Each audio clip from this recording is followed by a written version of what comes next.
Hello, everyone, and welcome to another episode of Marriage Matters. This is a podcast where we talk about all things relationships, and hopefully, you can get some information that's going to empower you to live better, show up better, which will in turn improve your relationships, whether that's your marriage, your kids, your work relationships, whatever. So. Yeah. My name is Glenn Coleman, and I'm joined as always by my beautiful new look wife. Tell people your name. Oh, sorry, Tanya Coleman. I thought you were continuing your... Oh, yeah. I got to work on my adjectives. Are those adjectives? Yes, adjectives. Yeah. Hi, guys. Welcome to the show. Yeah. So, how's everything going in your world? It's going good. Going really well. I really like your hair. This is your second week, I think. Is this? This is my second show, but the third week with the short. Did you shoot? We shoot a show with the short hair? Yes, we did. We shot one. Yeah. Okay. How you liking it? I love it. So this is the first show with it. With it curly. With it curly. Yeah. And you got you some new glasses. Yes. It's a whole new Tanya. I'm liking it. I like it a lot. Yeah. Sometimes you just gotta step up and step out. Hey, you know, that's a word. Hey. Okay. So we'll go ahead and get into what we have for you today. We had the opportunity to speak at this healing conference for Ryan and Crystal Piper. Shout out to Kingdom Legacy. Yes. The Kingdom Legacy. That's awesome work that they're doing. And we're just so glad that we were able to be a part of that. But in speaking of that, when we started speaking, one of the things that God just started dealing with me about, I'll start it this way. So one of my favorite movies, my sister and I, shout out to Yolanda Kokai. Hey, sis. But one of our favorite movies that we share, we love to watch together is My Cousin Vinny. Yeah. So, what's the parental advisory consent or advisory? Yeah. So there's some language in there. There is some language. It's an older movie. It's an older movie. There is some language. Yeah. But I find it's hilarious. And she and I really enjoy that movie. And Joe Pesci stars in it. And along with what's her name? Melissa Tomei. I said, do you know not to ask me the name of people? Melissa Tomei, and then I know you know this person because you had a crush on him. Who? The Karate Kid guy. Ralph Macchio? Yeah, didn't you tell me he had a crush on? Well, maybe when he was Karate Kid, but his name Ralph Macchio. Macchio? Mm-hmm. Okay. Anyway, those are the characters. I told him don't ask me the names of people. But anyway, look, I'm getting all off. Movies and stuff. I'm getting all off. But so he plays his lawyer, and he's not quite a lawyer. He went to school, but he didn't pass the bar. But anyway, his nephew, I'm just gonna call him Danielson, which he didn't play Danielson anymore. But anyway, he gets in trouble in like Alabama, and they're from New York, so it's the whole city country boy thing. But they bring in Joe Pesci's character, and he's like, he was telling him why he should be his lawyer, and he was saying, the prosecution is going to present this case. And he's like, they're going to show you, he's like, he said presenting a case is like building a wall. And the bricks that he said, they're going to show you all the bricks that they're going to build this wall with. Okay. And the bricks they're going to show you how they're level and they're square and they're nice and they're pretty. And they're going to start building this wall with these bricks. He says, but what they don't tell you is if you turn the wall to the side, those bricks are paper thin. Yeah. And so that's kind of how a lot of times I think we live our lives that way.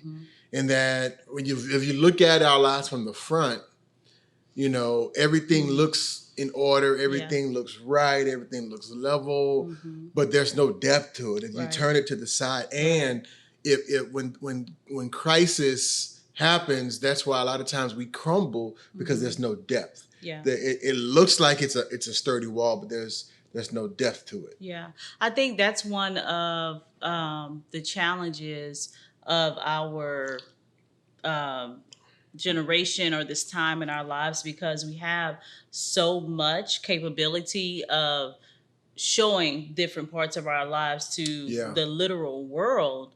And sometimes what we show it's the highlights, and you kind of talk about that all the time, that 10% is what people see. And some of what is presented to us, we're on social media, network television, what have you, it looks great. It looks, like everything is perfect, as well as put together. But then you do a flip and you kind of go behind the scenes, and it's like, well, wait, where is the substance? How do you hold on to what you presented? It seems like, you came out of nowhere with this success or this great marriage or this perfect family. But really, when you go behind the scenes, it doesnand look the way that it's presented to us, and that, to me, there's a problem. Yeah. And it's and we were talking about this morning, how we put so much effort into the things that are seen. One of my favorite scriptures is it's in I think it's 2 Corinthians 4:18. It says, and I'm gonna kind of paraphrase it, but basically what's saying is, like, we don't look at the things that are seen, because the things that are unseen is what dictates to the things that are seen. Right. And so, but we live our lives, Kevin on stage, he was wearing a shirt one day on one of their podcasts, and the shirt said, "Mental health is the new flex." Yeah.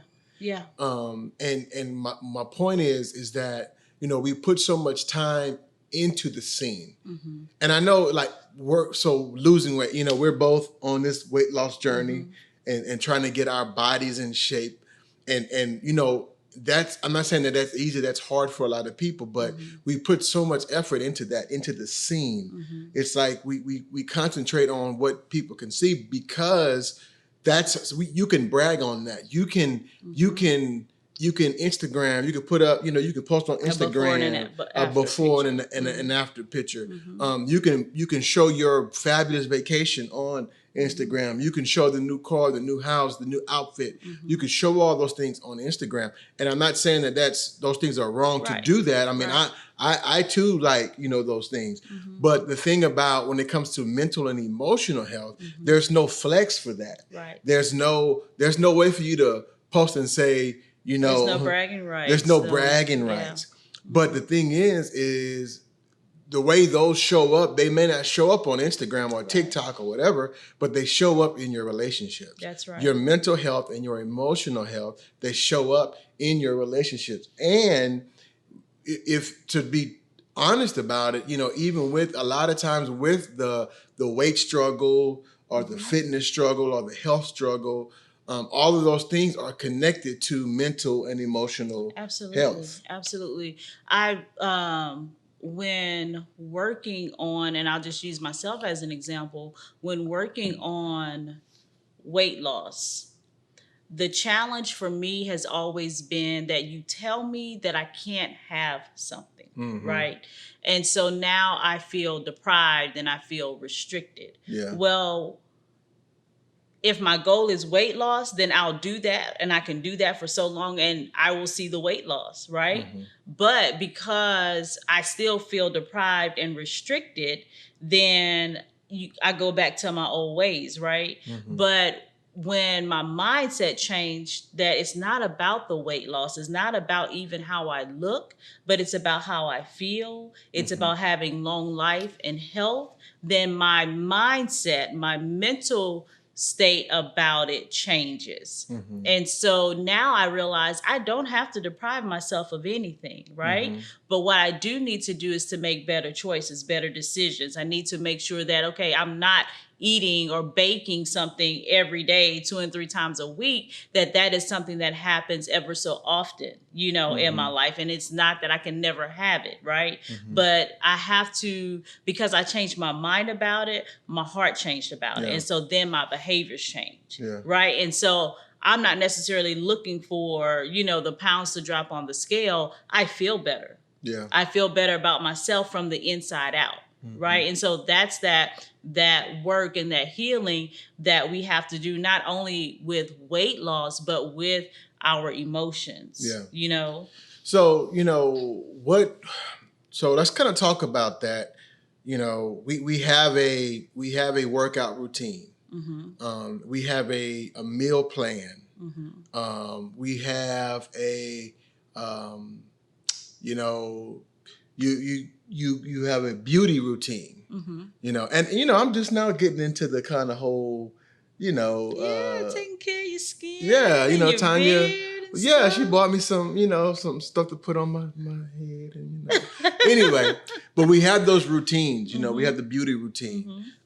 We have all these routines that we do, all these things that we do to ensure that our body is healthy, to ensure that our skin is healthy, to ensure that, oh my goodness, our hair is healthy. Shout out to all my natural sisters. I live in a house. To the natural I live in a house with 3 natural women, natural hair women. So I know the effort that goes into making sure that your hair is healthy.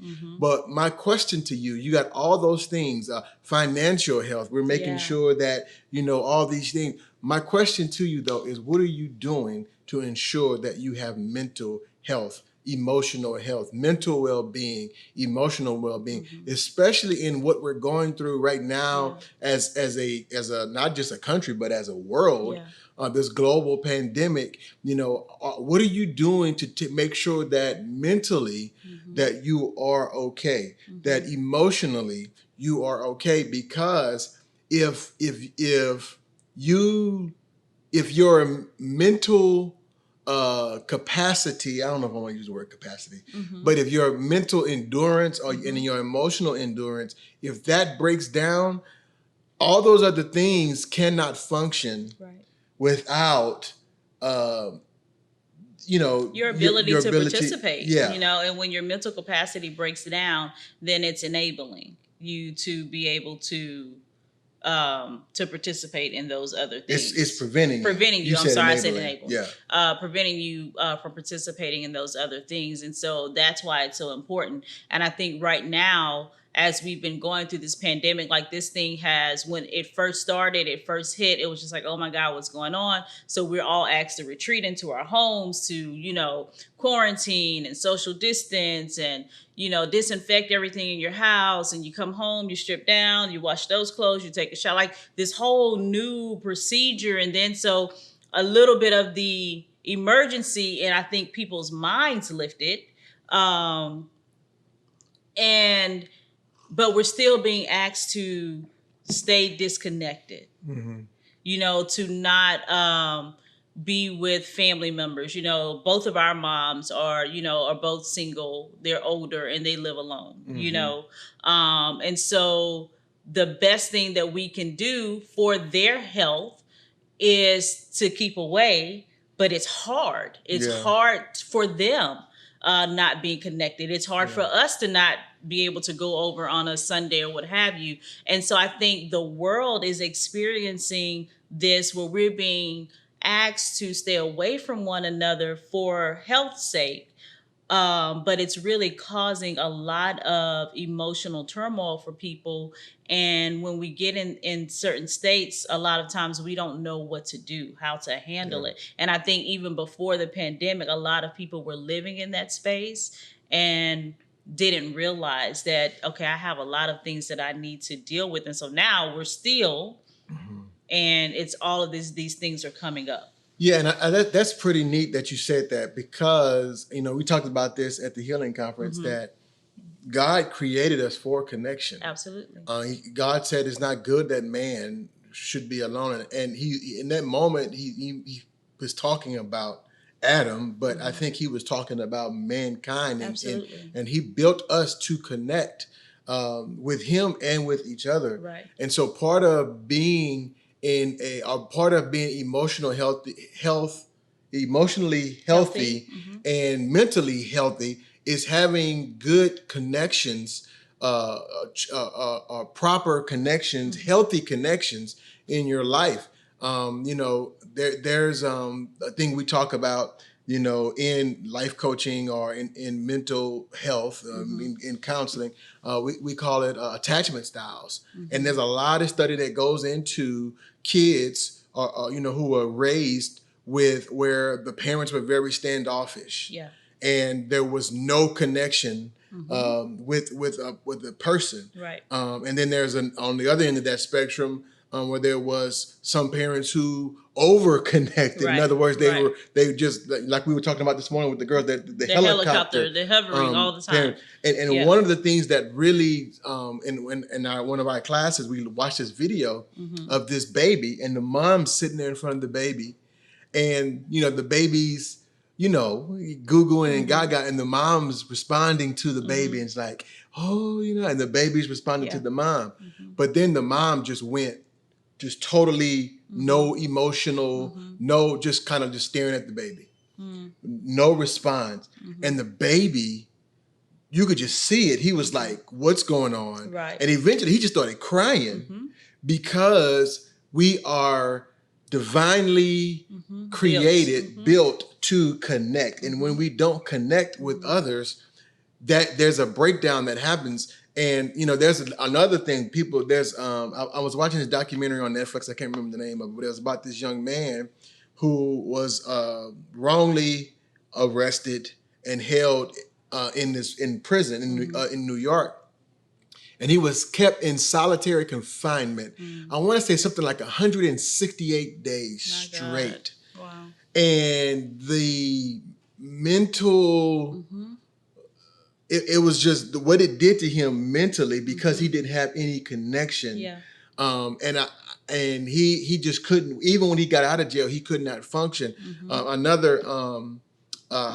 another podcast I listened to. I think it was called Serial. They're talking about this one guy, Bird Dog, I think it was his name. He was captured by the Taliban, or he left. He went AWOL over in Afghanistan or something. He was captured, but same thing with him. They put him in isolation, and he'd said in an interview that when he was rescued, he couldn't talk anymore.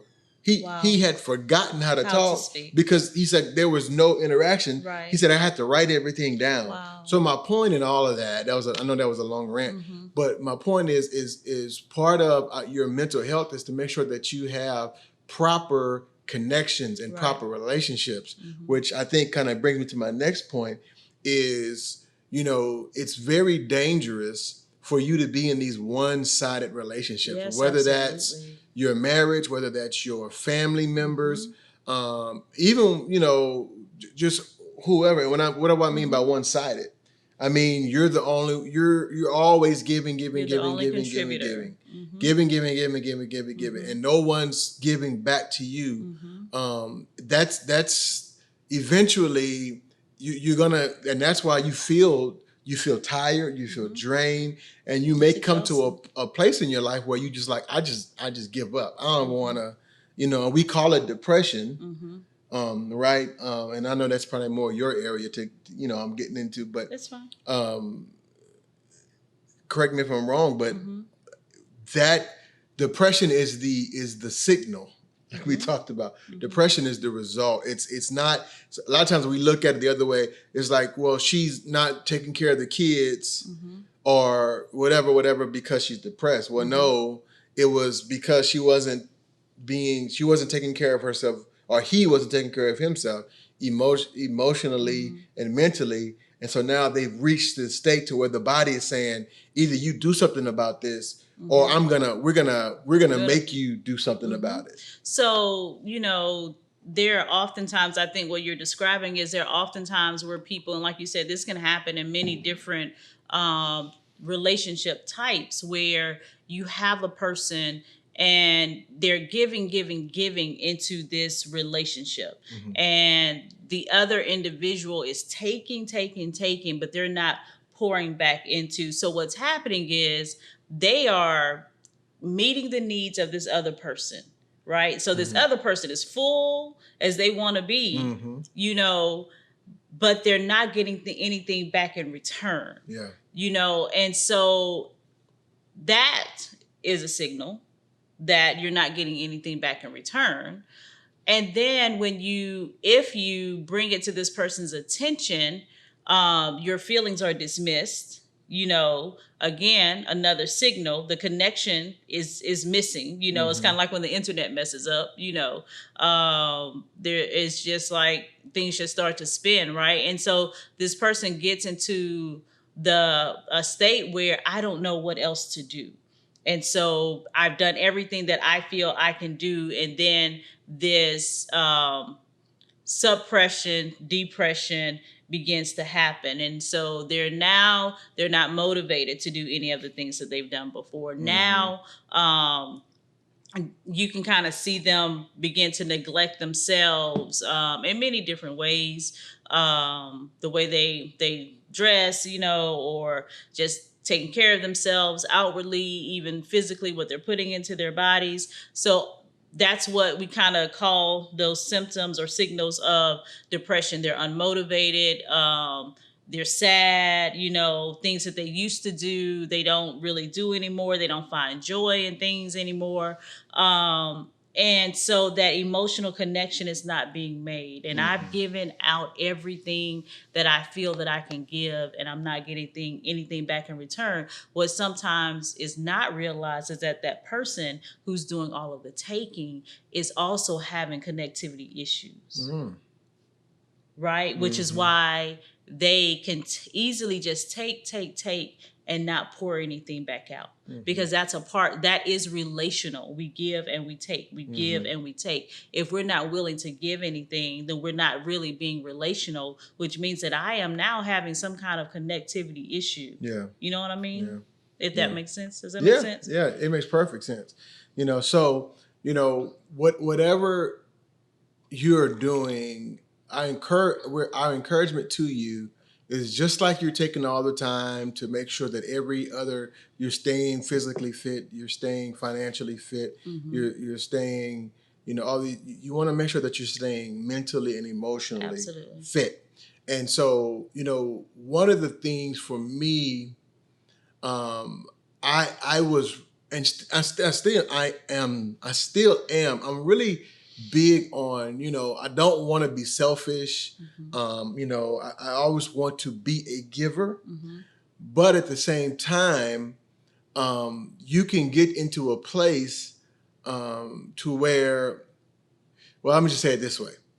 In order for you to be the best giver, you got to take care of yourself first, mm-hmm. because you cannot truly, like for me, to not take care of me mentally and emotionally, I can't show up as the best husband and the best father that Absolutely. Tanya and my girls need me to be. Absolutely. It's like the old example. I don't even know if they still do it because, I don't pay attention to it anymore. But when you're on the airplane, they say in case an emergency, bags will fall down. Do they still do that? Yes, they do. Okay. Most people don't pay attention to it. Bags will fall down, and they would say, put your mask on first and then help mm-hmm. the person. And it's the same thing in life. So many times we're so busy trying to make sure that everybody else has their mask on. We suffocate. Right. We run out of air mm-hmm. because we're so busy making sure that everybody else has their mask on. And here's what I tell myself. I got to make sure that my kids are okay. I got to make sure that my wife is okay, mm-hmm. that my wife is provided for, that my kids are provided for, that my family is provided for. But here's the crazy part about that.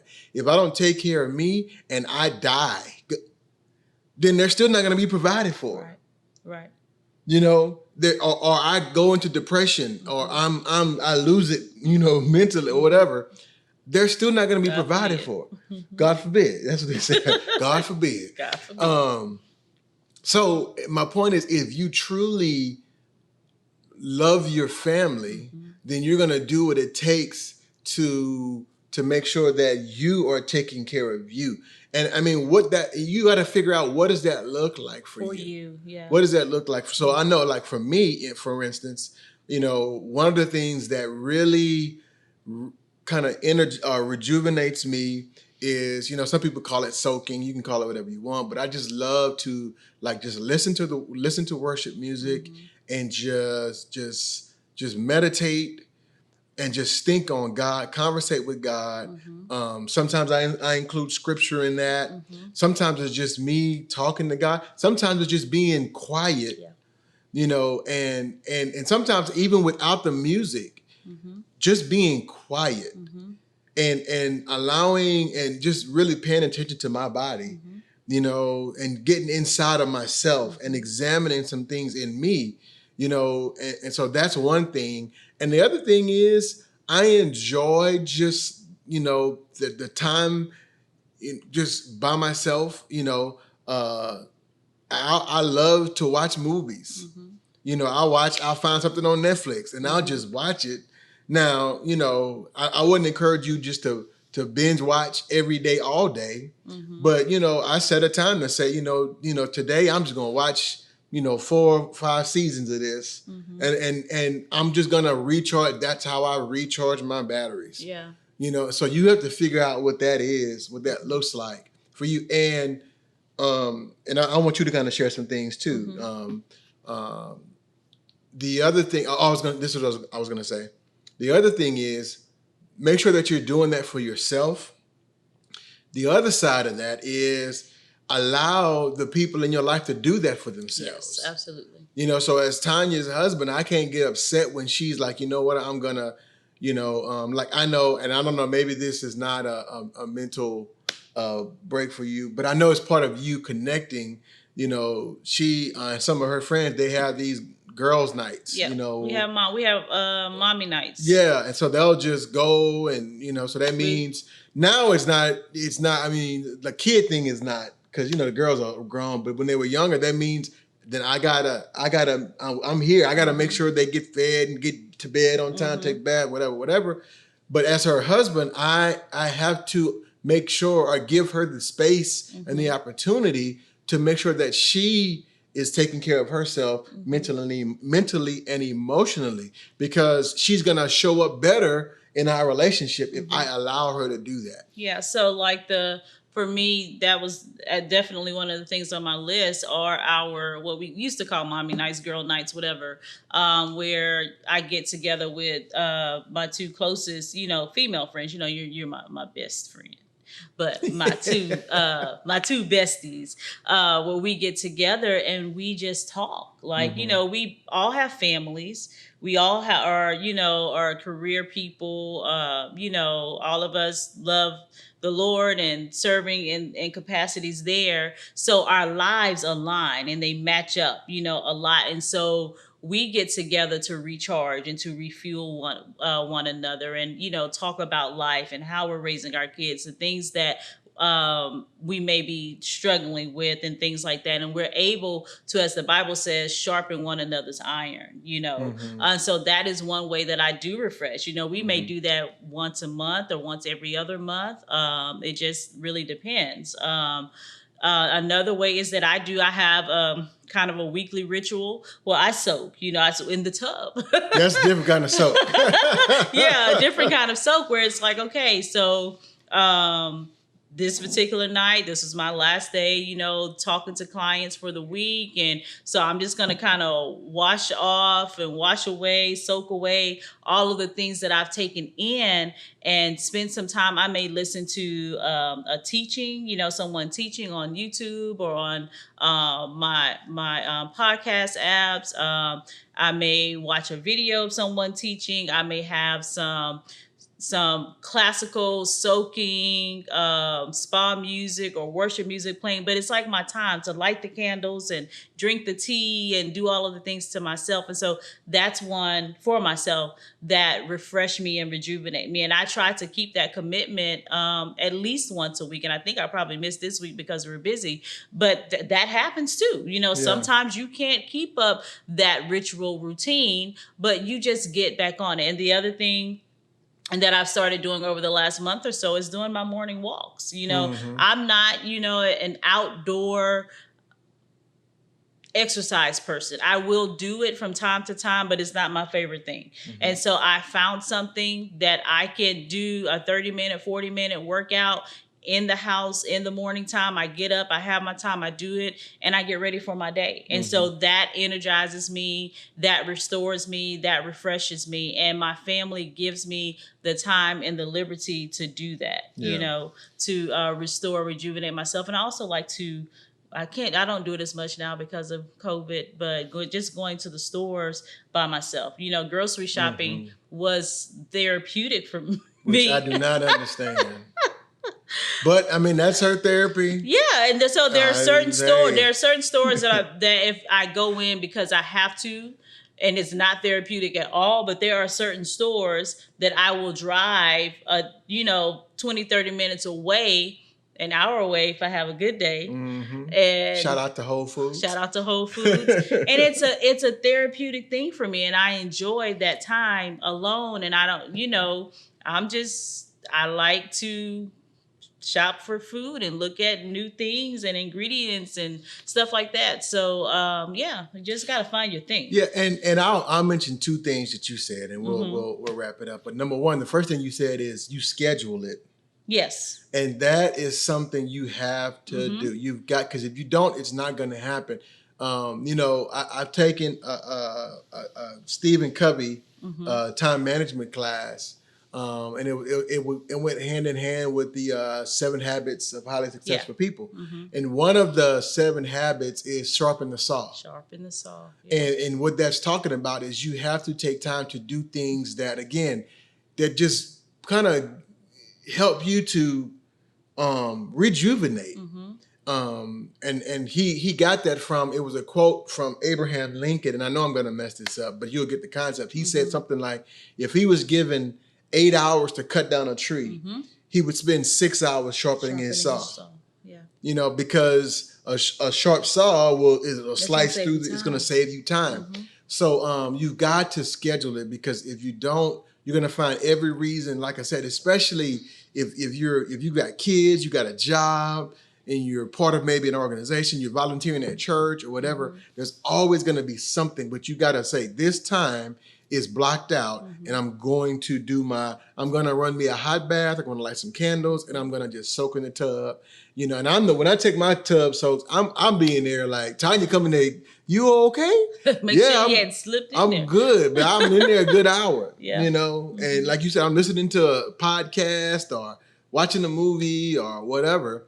But the other thing you mentioned, and something that I in the last year have gotten or started doing, is having someone other than my spouse, other than a family member that I can really just talk to. And whether that's, a therapist, for me, it's a part of my life coaching certification program. I have to coach and be coached by other life coaches. And I will tell you this, it is so cleansing to just sit down and just talk about what you're feeling, what's in here, with someone else, especially when that person is not emotionally or physically attached to that situation, to get another perspective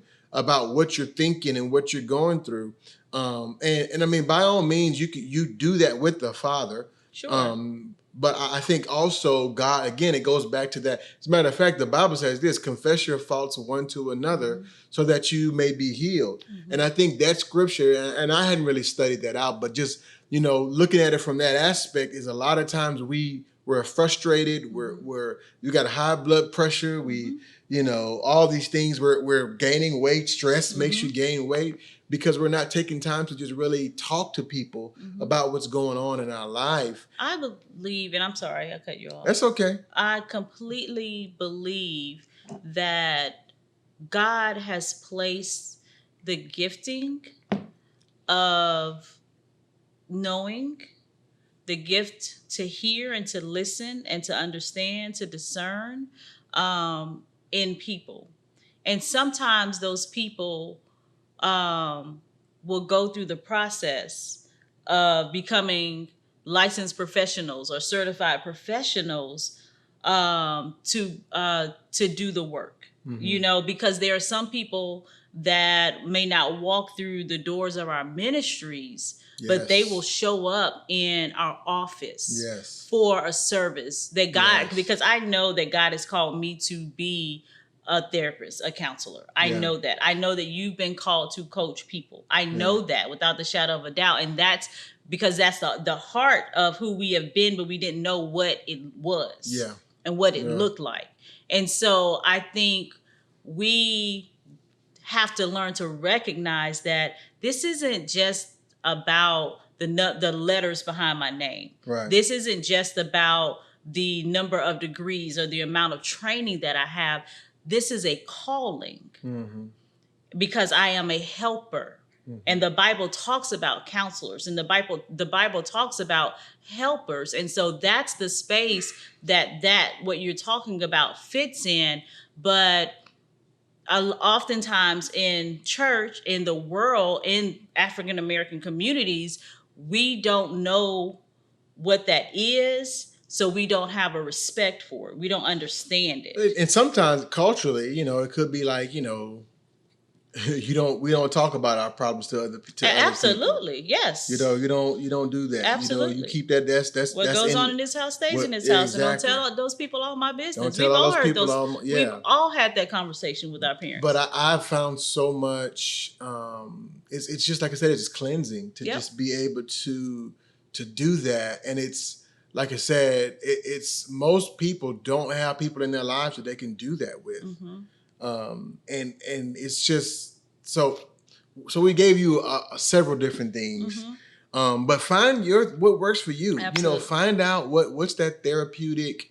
If it is going to see a counselor, a therapist, or a life coach, or what have you, do that. If it's, you know, like Tanya loves to go. I don't understand this, but she loves to grocery shop. You know, in certain stores. Let me clarify there. I won't say which one I don't like to go to. I'll say it. You don't like going to Walmart. That is not therapeutic. That is a necessity. Anytime we want something like like we're going to get groceries from Walmart, we do a Walmart. We used to do the Walmart pickup where we go to Walmart and pick it up. But now we just have them bring it to us. Yeah, we living on the left side of the menu. Yeah, exactly.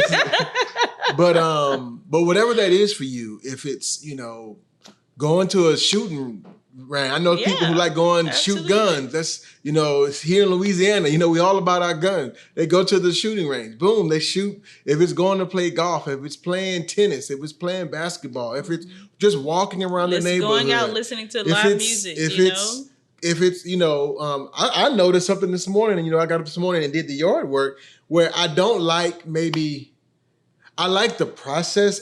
Like in my mind, I'm like, oh, I don't feel like doing it. But once I start doing it and I'm cutting the grass and I'm edging the sidewalks and it's something therapeutic about that for me. And when I finish and I can just sit back, I just like to look at the yard and I'm like, ooh.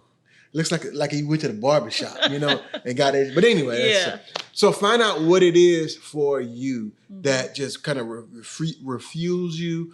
And, you know, you don't want to spend all your time in that quadrant of just chilling out, you know. Right, absolutely. All the time, because then, you know, you'll never get anything done. It's that off-balance thing. But you've got to spend some time there to refresh and rejuvenate.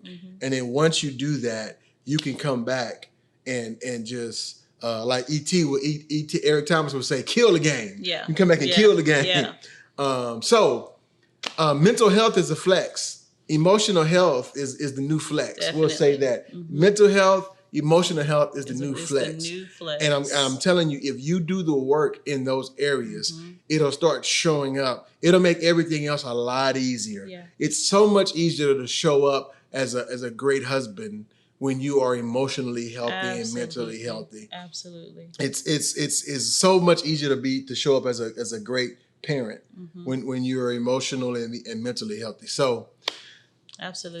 Find the thing. Find your thing. Do your work. Crossword puzzle. Yeah. Whatever. Yeah. I don't know. I'm just throwing some stuff out there, but you know, it's different. Like I say, it's different strokes for different folks. So. Yep. Yeah. Do your work, guys. You know, do your work.